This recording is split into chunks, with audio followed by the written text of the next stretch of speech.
పితృవాక్య పరిపాలనార్థం శ్రీరామచంద్రమూర్తి లోగడ సీతాలక్ష్మణ సమేతంగా అరణ్యవాసం చేస్తుండిన తరుణంలో లంకాధిపతి రావణుడు మోసగించి సీతాపహరణం చేశాడు.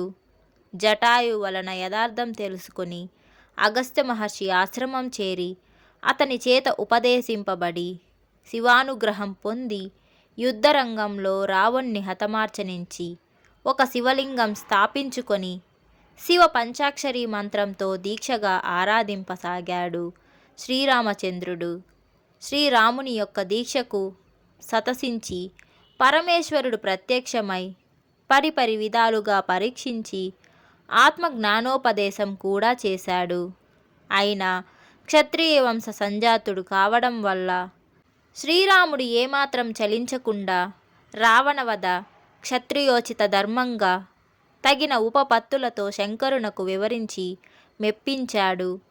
పరమేశ్వరుడు శ్రీరాముని దృఢచిత్తమునకు సంతసించి అనుగ్రహించాడు. ఇలా శ్రీరాముడు పరమేశ్వరానుగ్రహ పాత్రుడై వానర సైన్యంతో లంకానగరం ప్రవేశించి కదన రంగంలో రావణుని సబాంధవంగా సంహరించి సీతా సమేతంగా అయోధ్యకు పయనమయ్యాడు. రావణుడు బ్రహ్మదేవుని యొక్క ముని మనవడు కావడం వల్ల అతనిని సంహరించినందువల్ల కలిగిన బ్రహ్మహత్యా పాతకం తొలగించుకొనడం కొరకు సేతువు సమీపంలో గల పుణ్యస్థలంలో ఓ శివలింగం స్థాపించి భక్తిపూర్వకంగా ఆరాధించాడు శ్రీరాముడు. ఆ క్షేత్రమే రామేశ్వర క్షేత్రంగా, శివలింగం రామేశ్వర లింగంగా అఖండ ఖ్యాతిని ఆర్జించుకున్నాయి.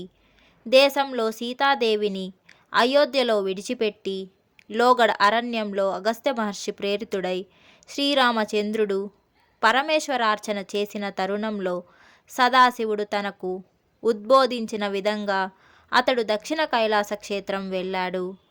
ఆ క్షేత్రంలోని సువర్ణముఖిలో స్నానం చేసి వాయులింగమును శ్రద్ధాశక్తులతో పూజించాడు. తరువాత విద్యాపీఠపై నెలకొని ఉన్న కుమారస్వామిని దర్శించి ఆ పర్వతమునకు పశ్చిమంగా, లక్ష్మీతీర్థమునకు ఉత్తరంగా సువర్ణముఖిలో తన పేర రామతీర్థం నిర్మించుకున్నాడతడు. సుప్రసిద్ధమైన ఆ తీర్థంలో అనుదినం త్రికాల స్నానం చేస్తూ కుమారస్వామిని షోడశోపచారాలతో పూజించి అకుంఠితమైన దీక్ష చేపట్టాడు. శ్రీరామచంద్రుని దీక్షకు సంతసిల్లిన కుమారస్వామి మార్గశిర శుక్లపక్ష కృతికా నక్షత్రయుక్త ద్వాదశి ఆదివారం నాడు ప్రత్యక్షమై ఉపదేశం గావించాడు. తన ఎదుట సాక్షాత్కరించిన కుమారస్వామికి ప్రణమిల్లి శ్రీరామచంద్రుడు అయోధ్యకు వెళ్ళి పట్టాభిషిక్తుడై 11,000 సంవత్సరాలు రాజ్యపాలన చేశాడు. జ్ఞానమూర్తి అయిన కుమారస్వామి సకల విద్యాగురువు కనుక ఆ మహనీయుని చేత ఆత్మతత్వోపదేశం పొందినందుకు, అందుకు ప్రప్రథమంగా మహేశ్వరుడు కారణభూతుడైనందుకు శ్రీరామచంద్రుడు సంతసించి విద్యాపీఠమునకు నైరుతి భాగంలో ఉన్న వాల్మీక క్షేత్రంలో ఓ శివలింగం స్థాపించి పూజించాడు. ఆ శివలింగమే ఈనాడు శ్రీకాళహస్తి క్షేత్ర సమీపంలో ఉన్న బొక్కిసంపాలెం గ్రామంలో గల కోదండ రామేశ్వర లింగంగా సుప్రసిద్ధమైంది. కుమారస్వామి మార్గశిర శుద్ధ ద్వాదశి కృత్తికా నక్షత్రం నాడు శ్రీరామచంద్రుణ్ణి అనుగ్రహించినందున ఆ తిథి నాడు రామతీర్థంలో స్నానం చేసి కోదండ రామేశ్వరుని పూజించడం జ్ఞానప్రదం, శ్రేయోదాయకం కూడా. ఈ గాథ ఆధారంగా శతనామాబ్జ మాలికలో 29వ నామం రామమోహ నిబర్హనాయ నమః.